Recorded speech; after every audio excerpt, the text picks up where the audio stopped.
Hello and welcome to this lesson on how does Bitcoin differ to conventional fiat currency. So I've got this little image of a dollar note or $5 note and a image of the Bitcoin logo, but essentially it could be the $50 note, it could be another fiat currency altogether, it could be the Great British Pound, it could be something else. In essence, it could also be another cryptocurrency because essentially a lot of the fundamentals are very similar or the same to Bitcoin. So first of all, let's talk about the features of fiat currency. I think one of the biggest ones is that it is issued by the government. So the government determines its value. The government determines when they're going to issue more. Issuing more generally leads to deflation in the short term. So also value determined by central authority of government. They're essentially the same thing in this scenario. Central authority could be something other than the government, usually is not. It's not very divisible, and what I mean by that is if we have this $5, so if I have this in my wallet, it is a $5 note. If, for example, I were to exchange it maybe for $1 or some coins, I can use smaller denominations, but it has a limitation, whereas you'll see in a moment Bitcoin is a lot more divisible and it's not determined by the government. So I could transfer half a Bitcoin, 0.0001 of Bitcoin, 0.004037 of a Bitcoin. So it is a lot more flexible. So let's continue with the features of fiat currencies. It's easy to transact, and one of the reasons for this is it's been around for a very long time. It's had a lot of time for it to be refined. A lot of vendors and just people and organizations in general accept it and they trust it, so for that reason it is heavily used. Another thing is it's not scarce, so more can be issued. More can be issued by the central authority. Obviously, in this case, it is the government. Obviously, that does lead to other economic factors, but it is not scarce. They can just issue more if they need to. As I mentioned, the value is determined by a central authority. The security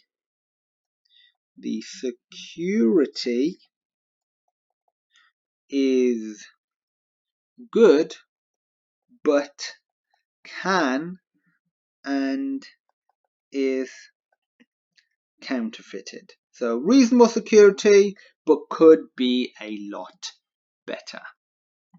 As mentioned, it is widely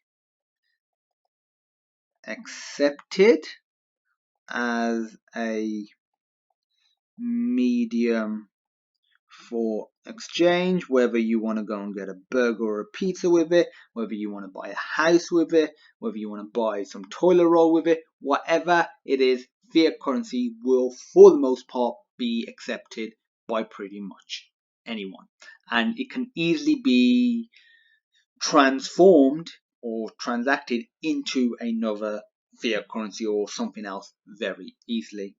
Another thing is it can be used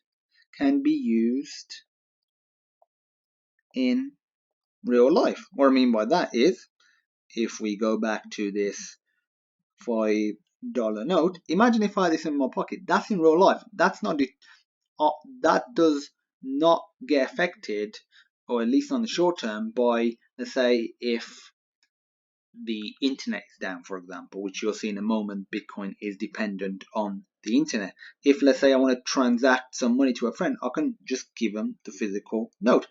Obviously, most of the fiat currency in the world is digital, so there still needs to be some network infrastructure to use the vast majority of it, but there are use cases and it can easily be used in real life. So that's the overall concept and features that make up Bitcoin. But fiat currencies, fiat currencies. What about Bitcoin? So the first thing is it's decentralized and distributed and controlled by a network of users,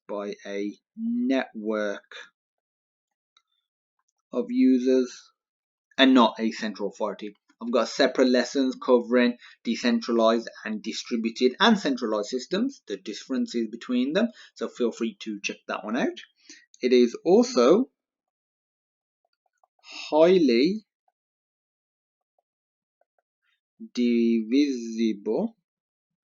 It can actually be devised, one Bitcoin can be devised into 0.00000001 of a Bitcoin. So that's the lowest denomination, so 8 decimal points. So as you can see, it is a lot more versatile. You'd have to exchange 50 cents or $5 or $10 or £2 if it's in the UK or whatever fiat currency you're using. So you do have a lot of versatility when it comes to Bitcoin and other cryptocurrencies.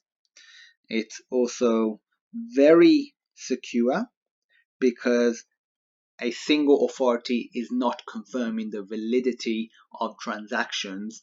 It is a network of users and using a majority vote from computers, like hundreds and even thousands of computers all around the world, to actually hack into all of those computers. I'm not going to say it's impossible, but it'll be very, very, very, very, very, very difficult to do all of that at the same time. So it is very, very secure. Another feature is it is easy to transact. From the point of view that you can easily get an account of an exchange, easily buy coins, easily send and receive them, the only one downside, or one of the downsides in its current climate, is not many vendors accept Bitcoin. This is changing, and it is the number of users and the number of vendors that are accepting it is growing, but that's something to bear in mind. So though it's easy to transact, there are certain frictions still there simply because it is not widely adopted yet. So it doesn't have wide acceptance as of yet, because Bitcoin's only been around for 9 years, came out in the early concepts of it was around in 2007, 2008, so 9-10 years, but really it's only been gaining steam over the last few years, whereas fiat currencies, essentially what's became them, has been around for thousands of years, so it's had a bit more time to mature. The value is not determined by a single authority, it is determined by the community, not using a voting system or anything like that, and not a single authority. It's using essentially mining. I'll cover that in a separate video, and essentially speculation as well. Very similar to stocks in that respect. Free to use, so you don't have intermediaries like Visa and MasterCard. With the other currencies, you generally, for the vast majority of transactions, need some sort of intermediary which take transaction fees. With Bitcoin, you can eliminate that. The other thing is it requires an internet connection. Internet is widely available now, speeds are getting better, it is cheaper, eventually I'm positive it will become a human right and it'll just be free across the world regardless of where you are, and you'll have amazing signal. But as of yet, that hasn't happened, so it's worth mentioning. It does require an internet connection. No in real life presence as of yet. That might change, even though it doesn't look like it. Bitcoin might have more of a real presence in the physical world. So that's it for how Bitcoin and cryptocurrencies in general differ to conventional fiat currencies.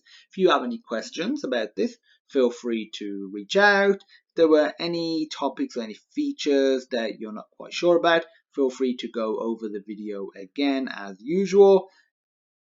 I would like to see you in my next lesson, and have a good day.